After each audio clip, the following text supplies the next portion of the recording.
I found you guys on Instagram and kind of fell in love with what you were doing, and it really fit with our community. So I'm so happy that you guys can be on today.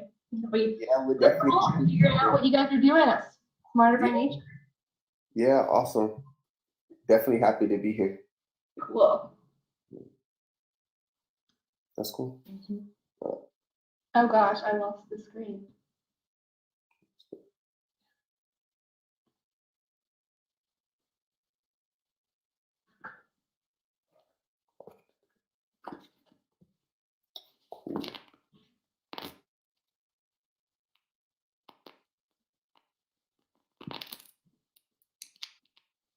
You guys having a beautiful Florida day today?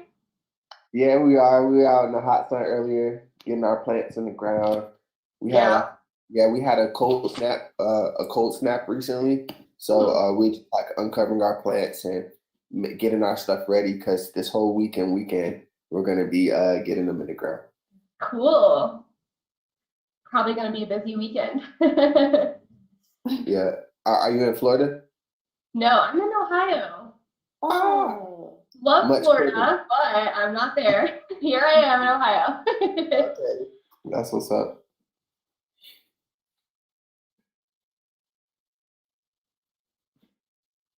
Do we have anybody on yet, Mark? Any attendees? Cool.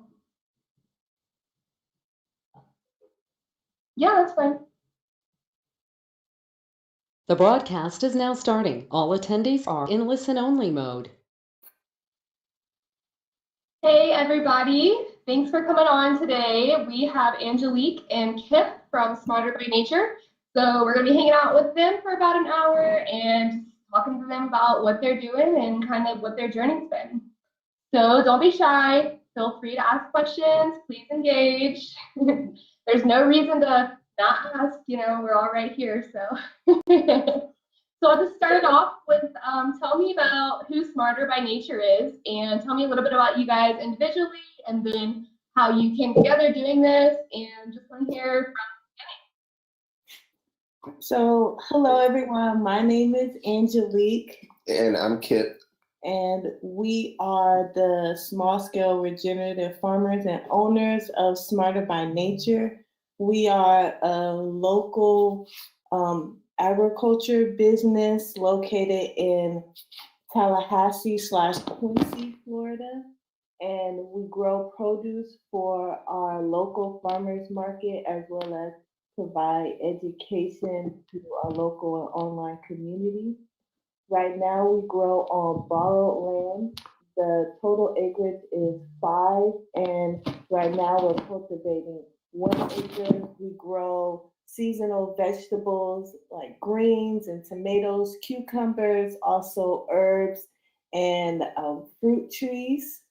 And we partner with other businesses in our community to provide other products like gourmet mushrooms. Very cool. Pretty much underserved communities that don't normally have access to that produce. That's where we take that food and we serve it out. Cool. So what is your guys' growing season typically? How many months out of the year are you able to farm and harvest? Yeah, we're actually, right now we grow year round. North Florida is a subtropical growing zone, zone 8B. And we have the opportunity to pretty much grow seasonal vegetables. We almost have like 2 seasons, like pretty much like winter or like summer, because spring right now, our spring is really hot, like right now. And we get our tomatoes, our eggplants, our peppers, our cucumbers, and like some alternative greens, like our African greens. We grow our peas. Those are like our spring/summer crops. And then for our fall, we grow like our mustard greens, our bok choy, our collard greens, our kales, pretty much like our brassicas, our radishes, and our turnips. Those we plant in the fall, and it rises through our winter. And we also are able to harvest into the early spring. So our seasons kind of join together, and that's how our growing cycle is. Wow, that's great. Sounds like you guys got it down. So how long have you been doing this? We've been doing it. We've established our business in 2017. We started growing just in general actively in 2015. And really, we're still learning, but we're really aggressive with our actions. So we'll like learn a lot. We'll absorb a lot of information, read books, go on YouTube, ask questions. But we will implement those practices into our growing space, and through there we get different results, and we love to share those results with with our online community. Yeah, that's awesome. So for your online community, do you guys use your website more frequently, or do you tend to gravitate towards Instagram to do your educational stuff? Like, how are you getting your message across? What do you think is the most useful platform for you guys? Yeah, for us right now, Instagram is our most useful platform. YouTube is probably second. Yeah, we just got 1,000 subscribers. That's like a milestone for us. And but basically, Instagram is where we ask a lot of, or where we ask people questions, and we get a lot of questions asked on our page. We give engagement about the products that we use, the things that we make in our growing processes.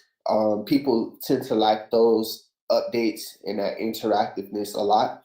Again, I said YouTube was the second, and like our website by default is like we actively share on there. We also do a monthly newsletter. So really that's exclusively on our website. By signing up, you can get like recipes, pretty much news and the things that we have going on, and also different growing advice. So we do like those are our three platforms that we engage with the most. And Facebook is like the fourth by default.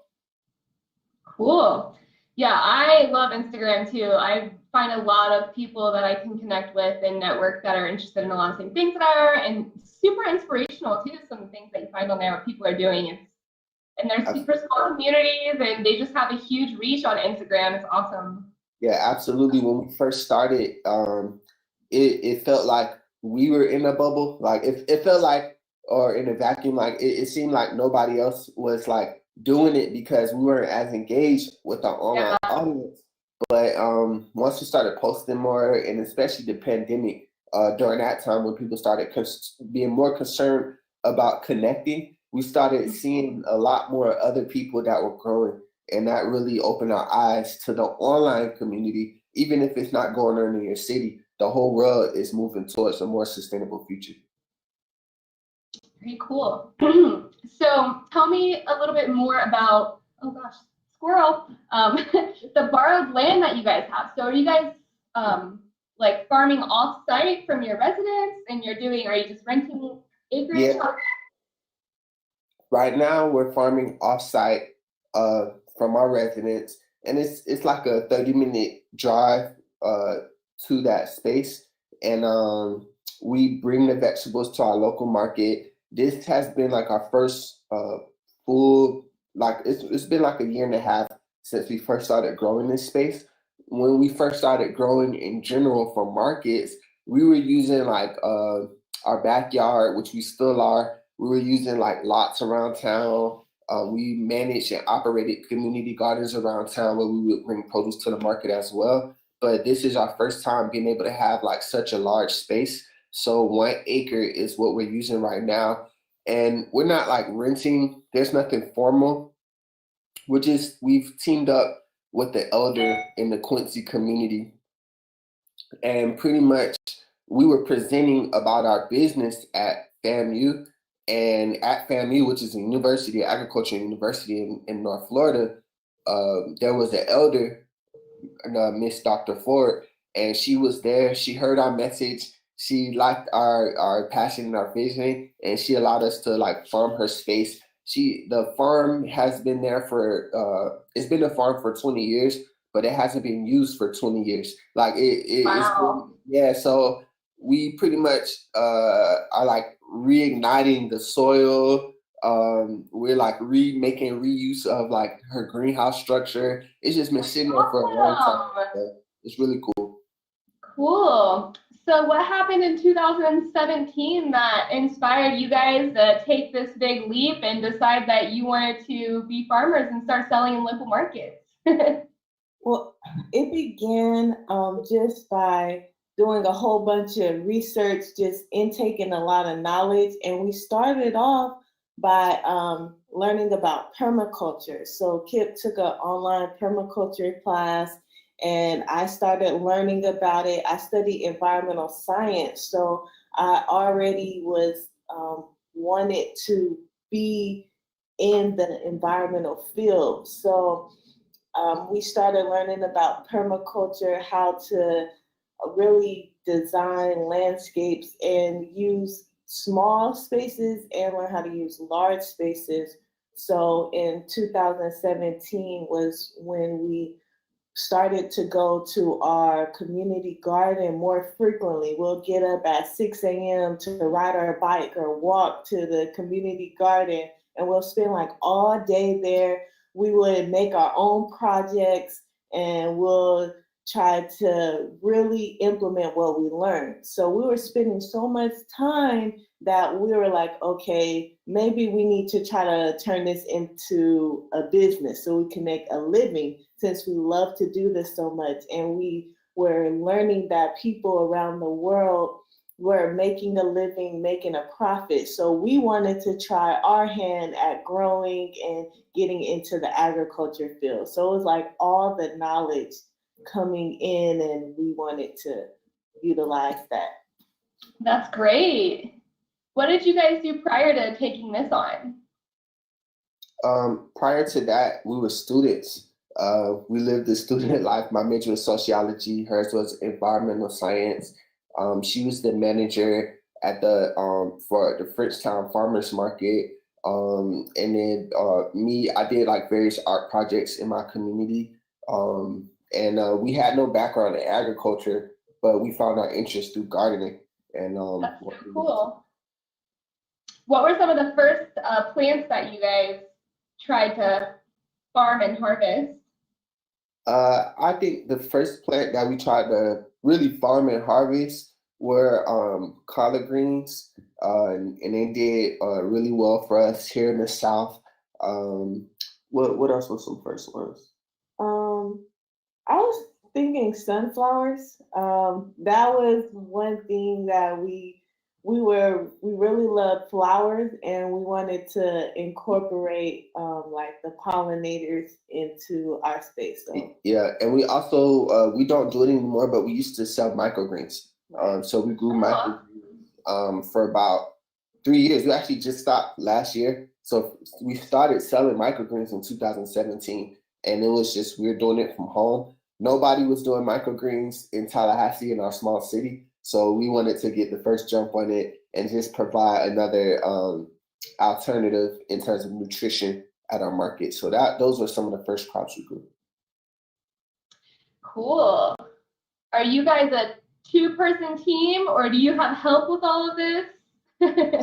Yeah, we are a two-person team. We do everything, the answer messages, administration, graphic design, all of it, content, and also like the on-field work. We have the tools in our hands and we get it going. We also have volunteers that come out and help us on Sundays. So every Sunday morning, volunteers come out, and so that's a huge help as well. And we're probably going to be putting a call out for like more volunteers. We don't like have a house on a space that we grow at, so we can't like house interns like we want to. But those are things we're looking forward towards in the future. Cool. So you guys are first generation farmers then. Yeah. Where do you see taking Smarter by Nature in the future? I see Smarter by Nature as creating like a more consolidated platform for young people or people of all ages to get into growing. We really want to facilitate sustainable relationships between like people and the natural environment. So we want to be able to create educational systems for people to like learn about the process of growing so that they can grow at home and so that they can know how to support other people. Cool.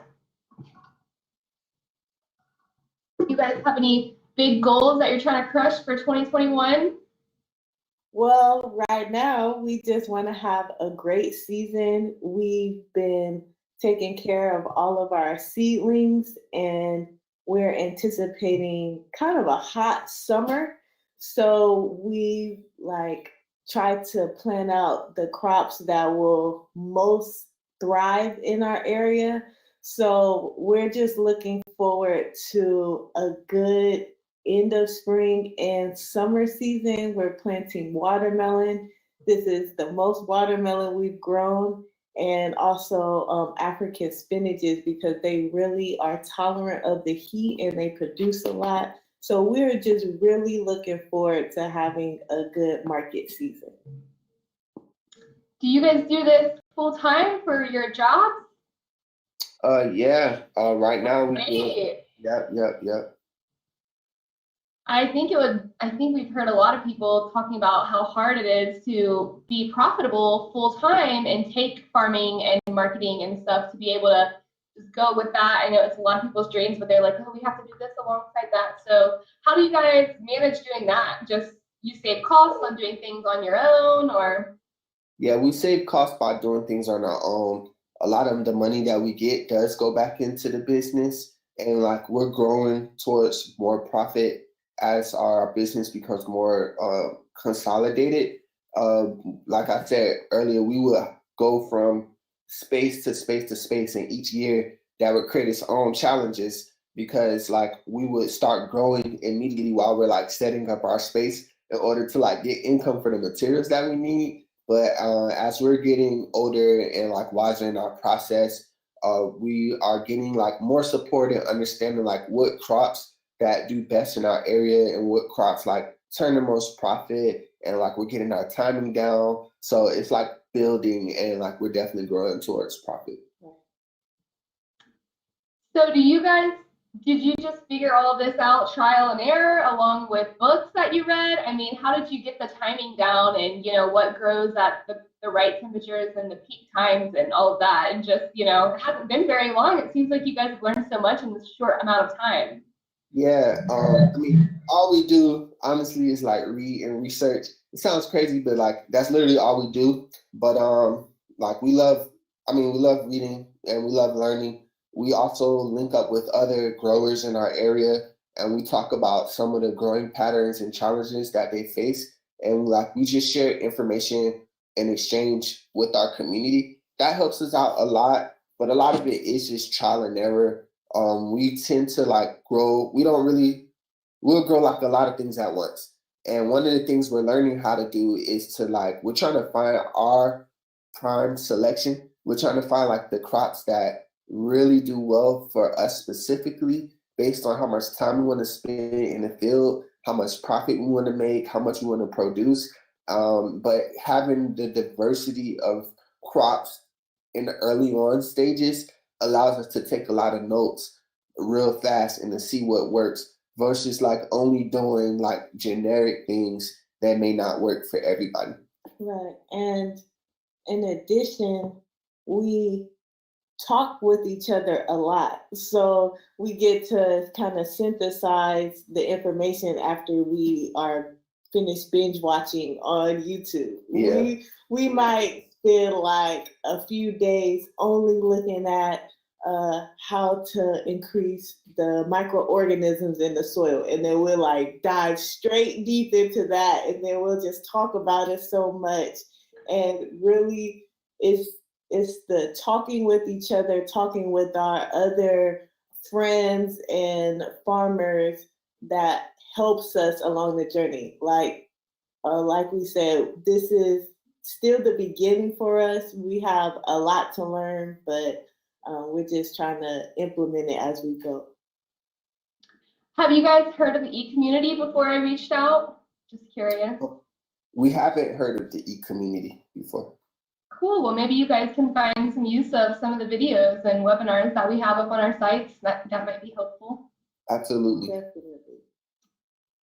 So what about getting back to your guys' actual farm? You said it had been abandoned for 20 years, and then you kind of got there and started picking up the pieces. So let's kind of dive into the regenerative agriculture part of it all. And I want to hear about what you had to do to get the soil ready, to get all the crops growing, what you had to learn about the health of the soil along the way. Yeah, so what we did immediately was we got a soil test from our IFAS extension office in Florida, but it didn't give us like any alarming results. We know that we have sandy soil in our space, so water management is a thing because there's like a high porosity in our soil. So we have to make sure that we retain moisture if we don't want to be like watering every day. Also, we are because it's sandy soil, we have to be considerate about the minerals that we use to feed our plants and our microorganisms, and we just have to make sure that those are like the two foundations: water and like minerals for our plants. So we do things to conserve that, like storing carbon in our space. We use hay, decomposed hay, and we put that in our space.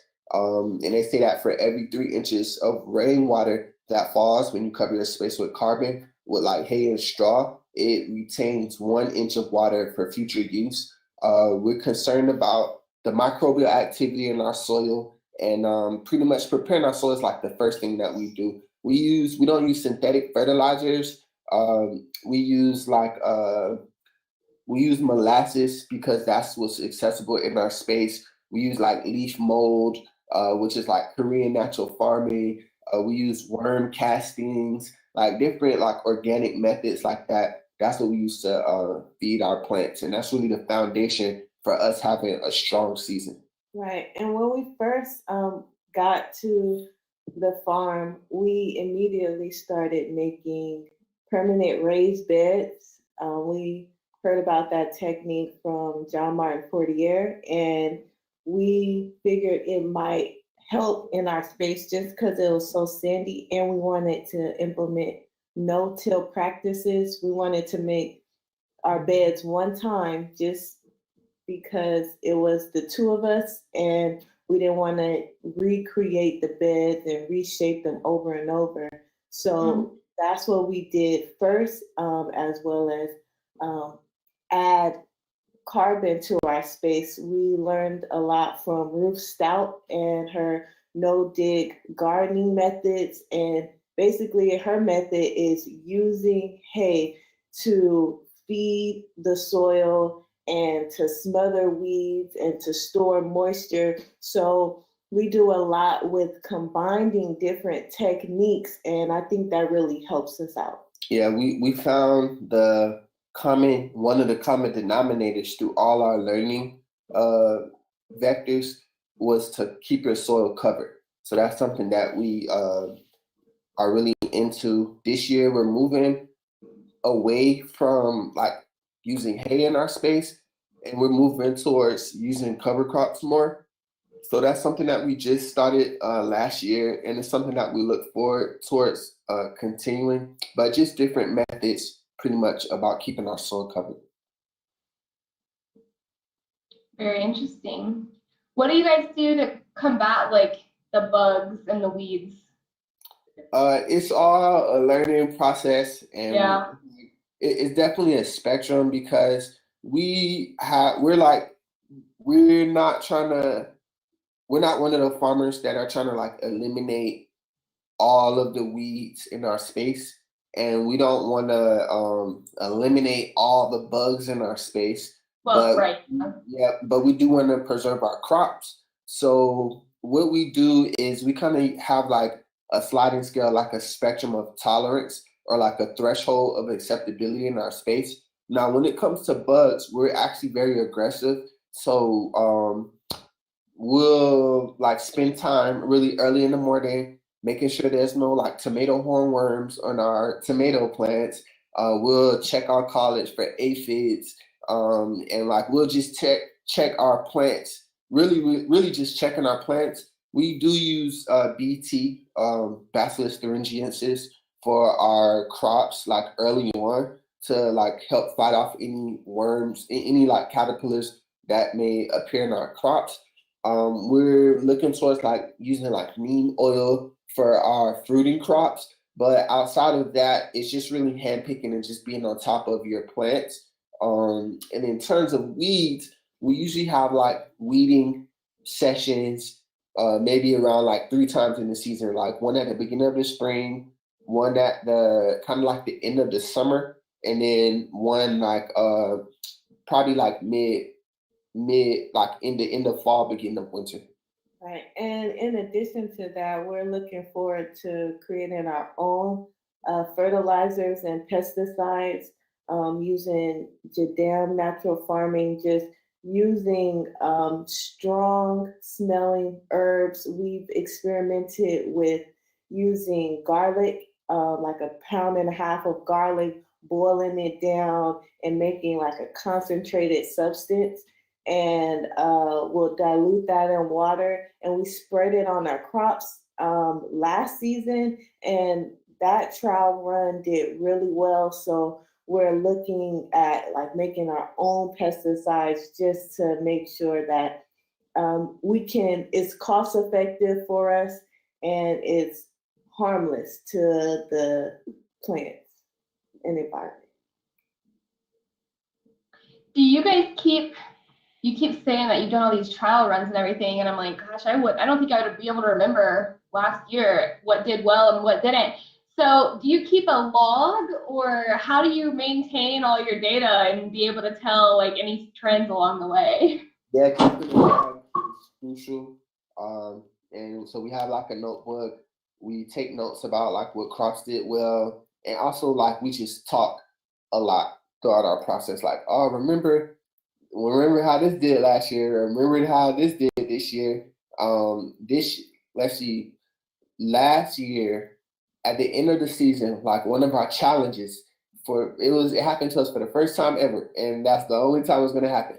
But we had such a crappy season with like our fall winter crops and like our brassicas. Usually we grow beautiful greens, beautiful collards and kale, arugula and all that. But something happened with our growing pattern where we didn't like account for the sun in the wooded area that we've never used before. And we were using our greenhouse, but because we didn't get our plants out to harden off in time, it kind of stagnated them for the whole season. So we didn't have like strong greens as much as we wanted to.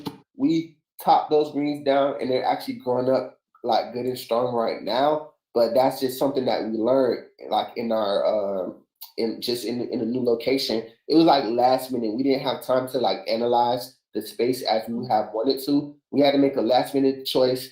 This greenhouse happened to be there in this wooded space, and like at the end of the summer, it was looking real nice. But in our fall season, the sun like goes lower in the horizon really fast. So we just weren't able to adapt fast enough. But it had such an impact on our growing season that we know not to do that next season. So that's kind of like how we take it. Those are like major things that happen. The smaller things is like seeing which varieties of crops do better than the last. And that helps with our crop selection over time that we're trying to refine. Right. And also interacting on social media, taking pictures and videos also really help us along the way, because we can like look back and say, oh, this was us last year. This was us last year. Yeah, so true, so true. That would help. So you guys mentioned that you guys have some people in your community that you can ask questions to and kind of collaborate with. And you guys have a mentor that you really look up to in the area, or anyone overall just in the field at all? Not like in that area specifically. There's one farm that's like around the corner from us called Fuller Farm. Katie and Aaron, they've been farming for 12 years. And we don't use all of the same methods, but we can still learn a lot from them in terms of like where crops like do well, and in terms of the timing. And like it's tough because we're trying to like put ethics into our profit-based business. So it's like tough because everywhere we go, it might be like one or the other, but not necessarily both of them combined. So right now, the Jadam Organic Farming book by Young Sung Cho, that's really helping us out in terms of like a new perspective when it comes to like being profitable as a business, but also taking care of the soil and taking care of the environment in the process. And like in that book, so really that's like our mentor right now. But in that book, it talks about the SESE process. It says that growing food should be simple, efficient, scientifically proven, and effective. So like those are like the foundations for like small scale farmers. And it's saying that it's definitely possible to take care of your environment and your soil in the process. And that's like one of the books that's like our mentor. We have like virtual spiritual mentors. Right. Our first mentor per se was Masanobu Fukuoka. He was the guy, the 1 Star Revolution, and in this picture, The Natural Way of Farming, he pretty much left his job as a soil biologist in Japan, and he took up his father's land, which was 7 acres, and he pretty much created a system of like using cover crops and like growing in his space, but also providing vegetables and fruits for his market. So that was like one of our first mentors. Curtis Stone was one of our first mentors because he was like the only person at the time giving so much information about how to grow in urban environments. So before we moved to a large space, we were finding out how to do it in our backyard and how to do it in our friends' backyards. So like each person kind of gave us information that we needed along the way. So you did some farming in friends' yards prior to starting this? Yeah. We use cool. our own yards. Yeah, we use our own yards. We use our friends' spaces, and it's been pretty cool. A lot of those projects might not still be going on if like our friends moved and stuff. But when we first started, that's what we had to work with, and it was really cool. Sounds like you got a good support system then. Yeah, absolutely. When you guys were in college, is this what you thought you'd be doing at this point in your lives? Well, I knew that I wanted to have like a job outdoors. I didn't know necessarily how that was gonna look. Before I went to college, I thought I was gonna be like a wetland scientist or someone who preserves ecosystems in some way. So I didn't necessarily think I was gonna grow food and grow plants, but this is right up my alley and I love it. Yeah, and for me, I had no idea that I was going to be doing this, but once I took to it, it seemed like a no-brainer. Agriculture is so diverse, and there's many aspects and avenues to get into it. So I really appreciate the flexibility that exists in the agriculture space to cater towards whatever like my desires and patterns are. Yeah, man, I envy you guys. I am the queen of houseplants. However, I don't have any kind of agriculture or fruit gardens or anything at my house. And every year I'm super interested, and I hear about everything that's working for everyone. Like you guys are having this great success, and then we had somebody on a couple weeks ago who was doing great with polyculture paddocks, and there's just so many different approaches. Sometimes it can get overwhelming. Like, man, what should I try? You know? Yeah. So ultimately, I'm gonna ask as a beginner who may be interested, like, what would you recommend to just kind of get started to literally get my toes in the dirt? Right. So I'd say start with container gardens. That means you can get about 5 pots or so and find a sunny location. There's easy things to grow. You can start with herbs like basil, oregano, cilantro. And herbs are really great because you can make teas with them. They purify the body. They're antiviral, antibacterial. So those are some plants that can give you encouragement along the way. You can also grow small greens like lettuces. Those are really great. They don't need a lot of space to grow.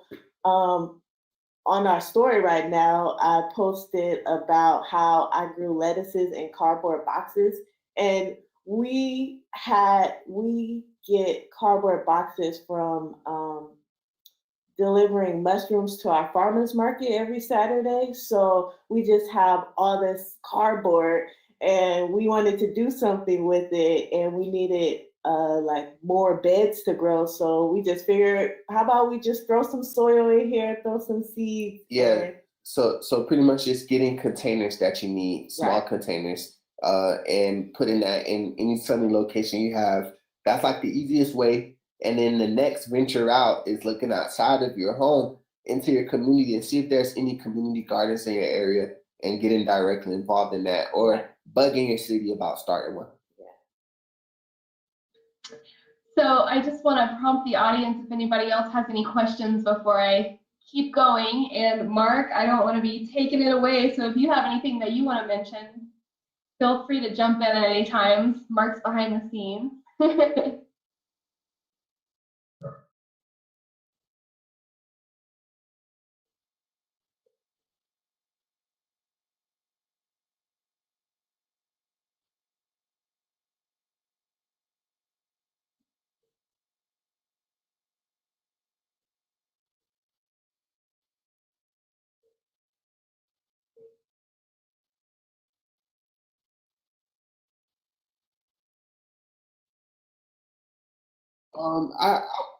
I would say maybe the first person was a guy named Sundiata at the community garden that we used to volunteer at. He allowed us the space to even do whatever we wanted. This community garden, it sat on, I think it was like an acre. It may be like, I think it was like an acre total. And it was in the middle of the Frenchtown area in our city. And pretty much about 1/3 of that space was not used at all. It was like wooded and not used. And at the time, I was learning about permaculture, and I was like, "Yo, we could do all our permaculture principles in this space." So he was like, "Have at it," and that really allowed us to like do what we wanted. He allowed us to go whenever we want, grow whatever we want, try whatever we want, and like even that experience in itself helped us a lot. So he was like our first tangible mentor in terms of that launch off stage for like getting our feet in the ground. Right.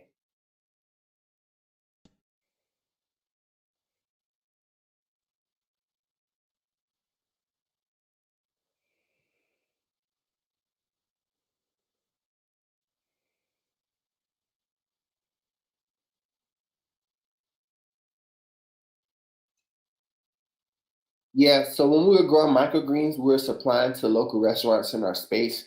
That was our plan. Once the pandemic hit, a lot of restaurants shifted how they ran their business, and that affected like our microgreens production. But right now, we sell to our local community through our farmers market. So that's like the main place where people could come to the local farmers market and they could like buy our fresh produce. We sell every Saturday from 10 a.m. to 2 p.m. And we've been doing that since I think 2018. We've been doing that. We also provide fresh vegetables on our online market as well, called Red Hills Online Market, and that's for people who want their produce delivered to them, or if they just want to pick up their produce, they can. It's like a pickup location. So those are like the two main markets that we're doing right now. And now that things are mellowing out, we're about to, we have a few restaurants that are interested in supporting us as soon as our seasonal vegetables come in.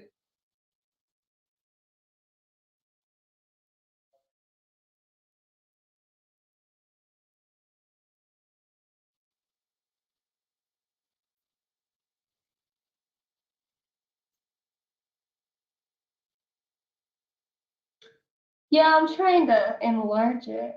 Okay, so we have one here. How did you sustain yourselves while you were getting started? I.e., was there no produce to sell and you were still learning?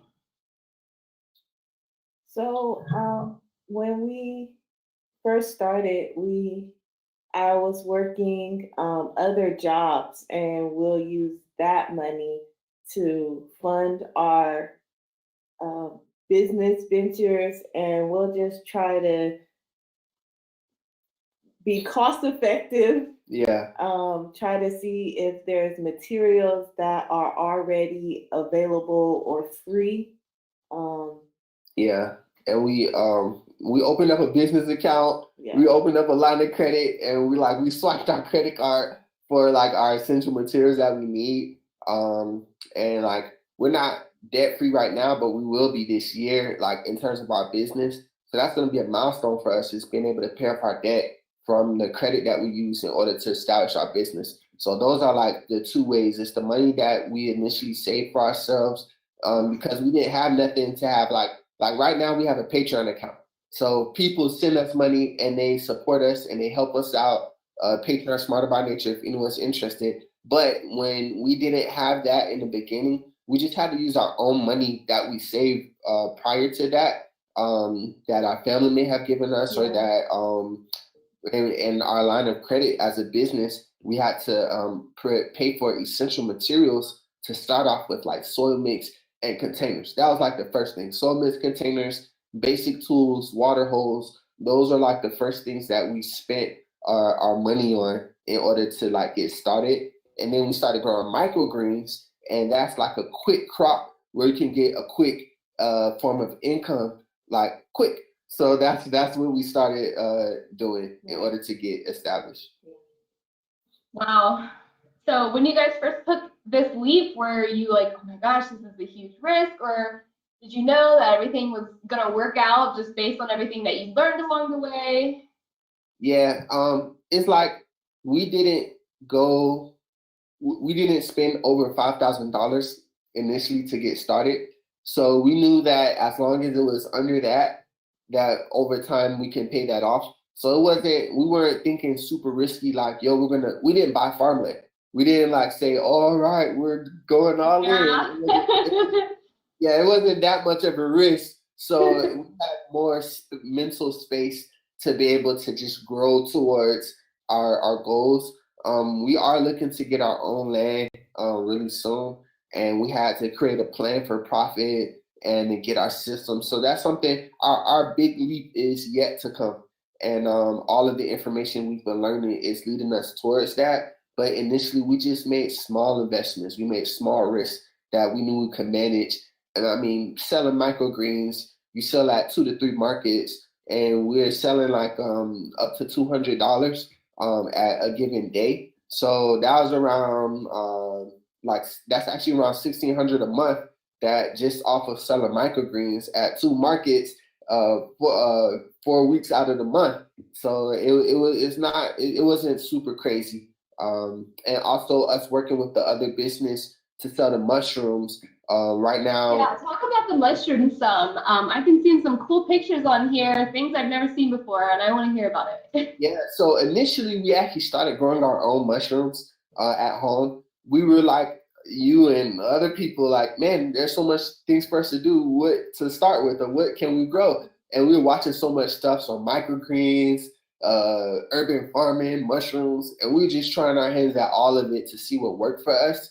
And we started with blue oyster mushrooms, like what y'all see in this picture. And it's something that you can grow at home very easy. But we quickly realized that in order to scale up, we needed to really depend on our community in order, like somebody else who does that full time, because mushrooms can be its own full-time job. So I have a friend named Josh. He owns a business called Play Sunlight Mushrooms, and we partner with him, and we get his mushrooms and we sell it at our local market. He sells on the north side of town, and he also mainly sells to restaurants. So people in the community that we sell these mushrooms at, they wouldn't normally have access to these mushrooms.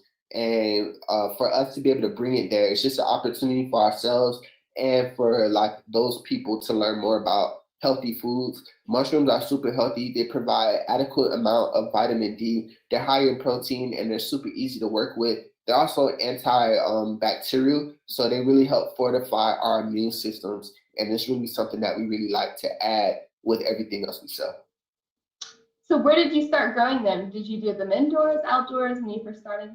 Yeah, we did them indoors at first. We did a little bit of everything. We've done them like when we're renting a house right now. And when we first rented our house, we had an extra room. in that extra room, we turned it into like a oyster mushroom grow room. We had the lights, we had everything we needed. And then once we outgrew that, we took it to a greenhouse in our backyard. And the greenhouse helped us keep like a more humid environment for the oyster mushrooms. Oyster mushrooms, they're called primary saprophytes, so they're aggressive decomposers. That means that it's real easy to grow them because they have an aggressive appetite. They eat a lot of different stuff, so it's super easy to grow oyster mushrooms. And that's pretty much how we started. Even sometimes now we'll take the end cuttings, the stem butts from the mushrooms, and we'll like throw it into our compost pile and get mushrooms growing. So it was real easy to get into it and to get started. Cool. So you mentioned wanting to expand and getting some land of your own maybe in the future. So if risk and money and farm hands weren't a problem, an issue at all, what would your dream kind of farm and agricultural space look like?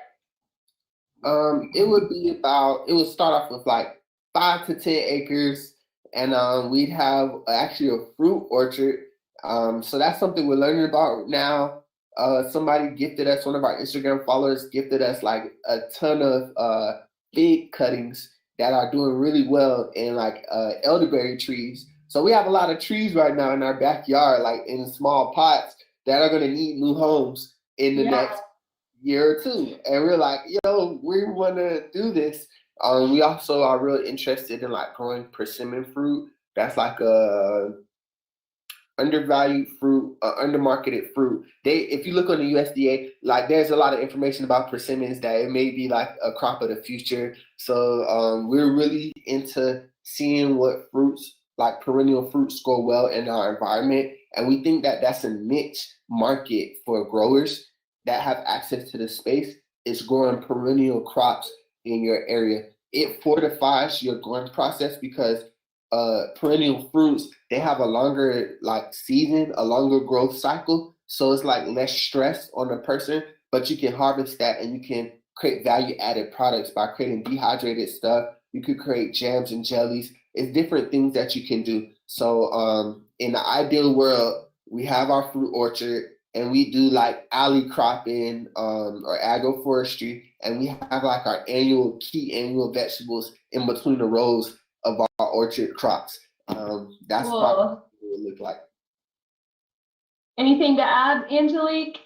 Probably some chickens. Last year we had some volunteer chickens actually walk onto our farm and like check us out. So they were so cute, and we love chickens, but right now we don't live there, so we can't like take care of farm animals, but we'll like to incorporate more animals into our land. And I'm definitely looking forward to the fruit trees. Yeah, I'm excited for your guys' future. It sounds like you got some fun things coming. Thank you. Thank you. How do you think, or did it at all, did the pandemic impact your market? I'd say that it really refocused us because microgreens used to be one of our main focuses, and we realized that we wanted to grow more long-term crops, things that can grow back by themselves or reseed. And we realized that microgreens took as much time as growing other plants, so we had to shift our focus, and that really aligned with the reason why we got started in the first place. It came from really a more long-term vision, and microgreens was like a point. And so the pandemic kind of helped us refocus on selecting the crops, our niche crops that will really help us maintain our business over the long term, and ways that we could create value-added products from them. That's interesting. So we had someone on from LA Compostable, and they were talking about how it essentially had a positive impact on them too, where it just brought everybody in the community together. And it's always just interesting to hear how kind of a negative thing can help people along in their journey. Right. Absolutely, absolutely. What was one of the challenges that you guys had that you overcame that was a headache and now you can look back and laugh at? It had to be hands down have the deer eating our crops last year. Oh. Yeah, that took the cake because we had like such a great season. Oh yeah. Yeah, last spring and summer we had an absolutely wonderful season, and those crops should have rolled us into our fall season as well. Like especially our fruiting crops, like our eggplants.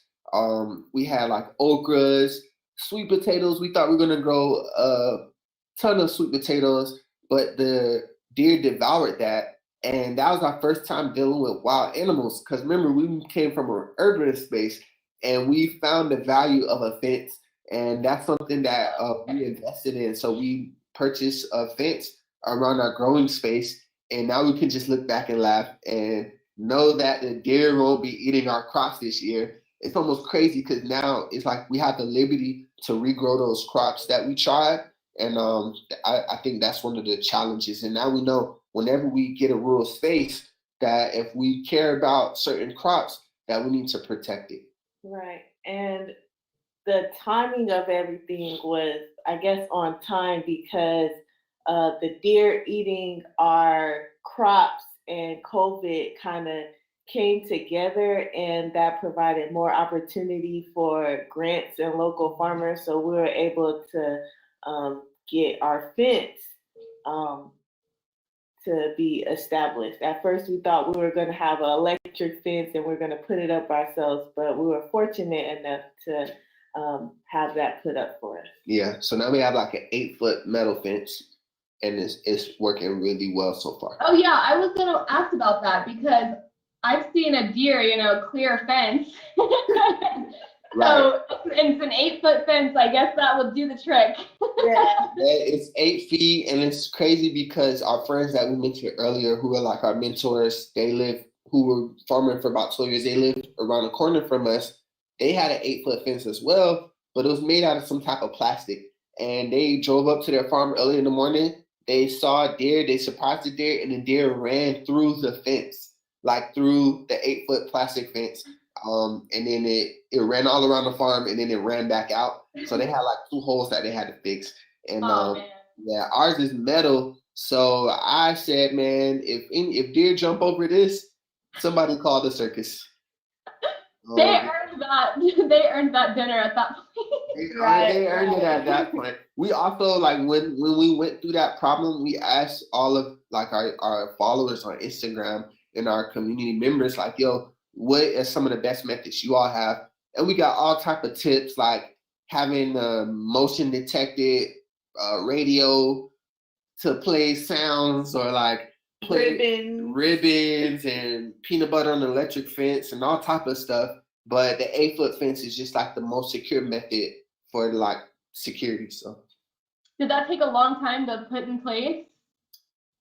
It took about around 3 months to get it, like from contacting them to getting it finished. Yeah. So we got about 10 minutes left here. I'll ask one more question, and then we'll see if the audience has anything, and then Mark, if you want to jump in. So I want to ask a question individually for you guys both to answer. So what is a success that you're most proud of with Smarter by Nature? Well, I would say the success that we're most proud of is the progress that we've made in the cultivation of our space. To know that like we're growing on the acre of land, and to see it being cultivated from the time that we started. When we first got to that farm, it was like grass up to our chest, like all over. We were scared. We wore big boots, and we were scared to even walk out there. Yeah. And to look around and see like everything sectioned out, and to like see that there's a system starting to come together, to me, that's like a huge success for me. And for me, I am so glad that I get the opportunity to see the life cycle of plants. I never grew anything really before I started gardening, and to know that over time I can like acquire the skills to grow and share that knowledge with people who've never grown before, who was in my same position. So I'm proud that I can grow different plants, or I can learn how to grow different plants and try to understand that process. Very good.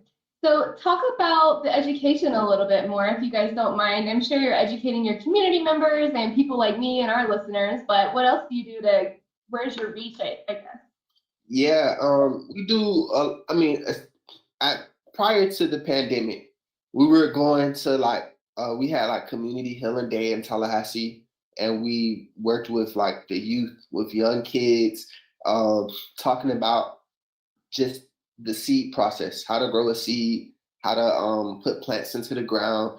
We presented multiple times at our agricultural university at FAMU, and at the time when we were growing mushrooms at home, we were teaching other people like the benefits of mushrooms in your diet, and like how anybody can do it. We were presenting in the environmental science department at our school. So just different, really pretty much presenting at universities and community events. We accept volunteers in our space. So volunteers come out every Sunday and they get hands-on experience. We're going to have more days opening up as the season progresses. So that's like a way that people can like have tangible experience with us.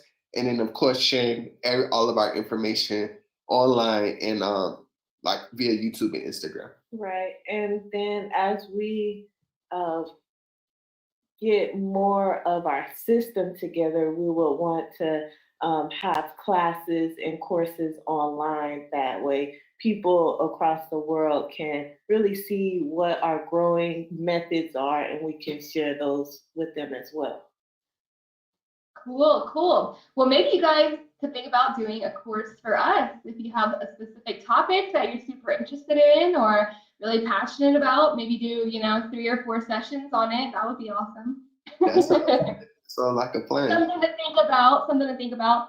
So do we have any more questions from the audience? We got about 5 minutes left if you guys have any cool questions for these guys and what they're doing. Otherwise, Mark, I'll let you kind of say anything that you have before we end it out.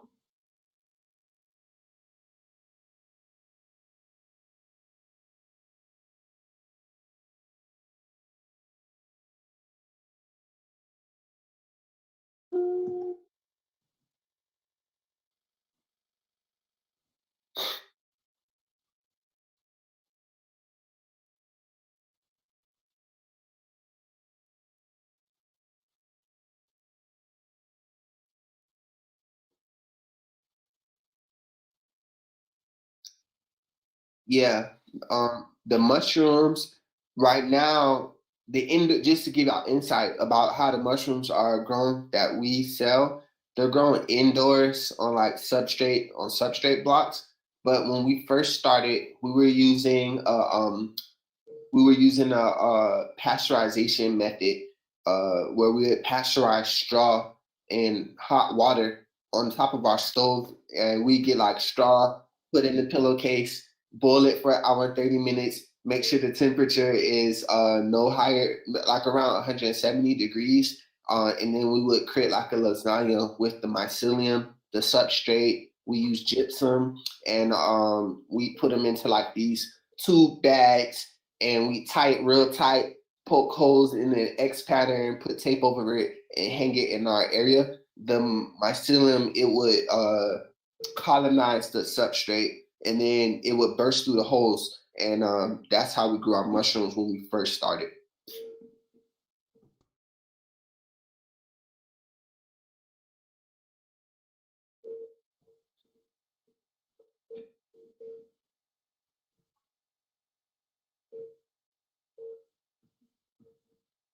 So the best way to get in contact with us is through our email, and that's SmarterByNatureDesign @gmail.com. You could find us on our Instagram at SmarterByNature or our website, SmarterByNature.org.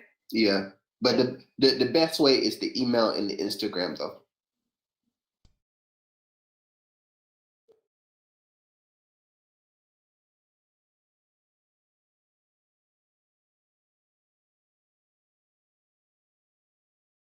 All right. Well, I just want to thank you guys again. I'm so glad I made this connection with you on Instagram. Like I said, everything that you were doing on there is so inspiring. And one day I'm going to start a garden once I stop being overwhelmed by all of the options.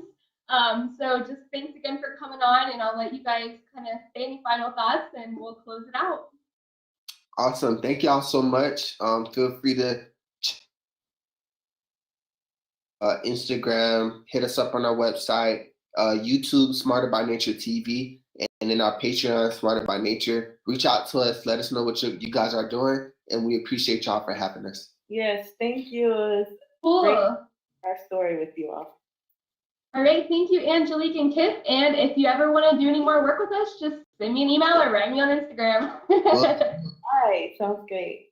Yeah. Have a good one, guys. You too. Bye. All right, Mark, are we going out?